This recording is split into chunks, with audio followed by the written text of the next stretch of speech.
Their ownership through your leadership.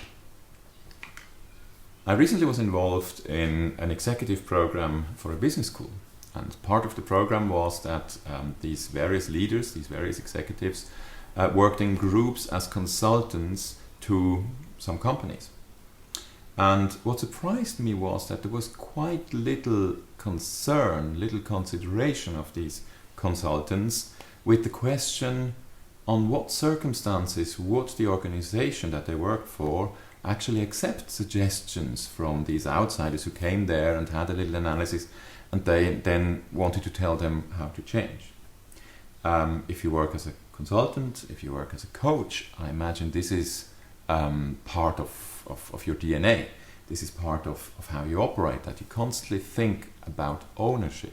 Because when you as an expert come with a solution and then just tell the client, take this, trust me, it's a good solution, the client may not have developed the ownership for this solution yet. And this is exactly what I want to formulate with this tension, their ownership through your leadership. Because as a leader, the situation is slightly different. You're in the system, and often, people execute even if they don't really have the ownership. And you can always intervene and correct and adjust the execution because you're there all the time. But is it really what you want? Is it really the degree of ownership that you want? Because the more ownership people have in executing on your strategy or on the solution, the more they might also do it when they're alone.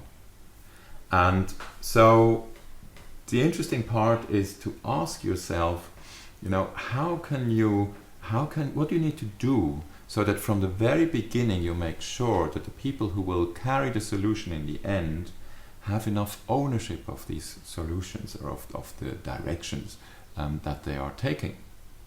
And of course, one of the most important parts is the more they are involved in the creation of the solution, the more they also develop this ownership. Which means that the solution they come up with might not always be exactly the way your idea was. So instead of having a clear idea and then involving other people, it might be good to have some clear areas. You say you have some criteria that the solution needs to fulfill. You can make that transparent from the very beginning, and whatever comes up and fulfills these criteria, you let them do that. So letting them do that is also an important part of this idea of leadership towards ownership of the other people. I want to give you an example where actually that area of ownership was very small. It wasn't a huge thing, but I thought it was solved in a very interesting way. This was somebody who was responsible for a department where people had to deal with rather short-term, small cases all the time. And she said that these people came with questions to her that she thought they would be able to answer themselves. So she thought she was being the bottleneck there because people maybe didn't develop as much ownership and as much sense of responsibility for their own decisions. And she wanted to change that.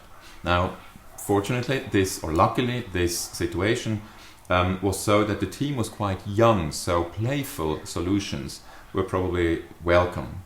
What she did was this. She started distributing vouchers every Monday, which was a limit, 10 vouchers per person, which was the number of visits that they could pay to her with questions. And so whenever somebody would come, they would have to bring a voucher with them and deposit it at her office, and they would discuss the case. And of course, towards the end of the week, that meant that the black market was going on about vouchers. Who has still some vouchers because I need more than I had gotten as a budget. And the Monday after that, everybody got 10 vouchers again. And of course, over time, what happened was that suddenly it wasn't 10 vouchers for everybody, but only 9 vouchers. And the number of vouchers went down. But because this was a playful way of doing it, it wasn't seen as a punishment. It wasn't seen as you make a mistake and so on. And people were ready to do that. And what of course it did was it raised the question. It raised the attention of people towards the question, do I really need that? Am I capable of taking the decision on my own and developing this ownership? Or do I really need to go there, or do I go there out of habit? And that's exactly the development of ownership that happened over time. And, after some time, they didn't even need the vouchers anymore because it was balanced on a new level where people had enough ownership for their own questions.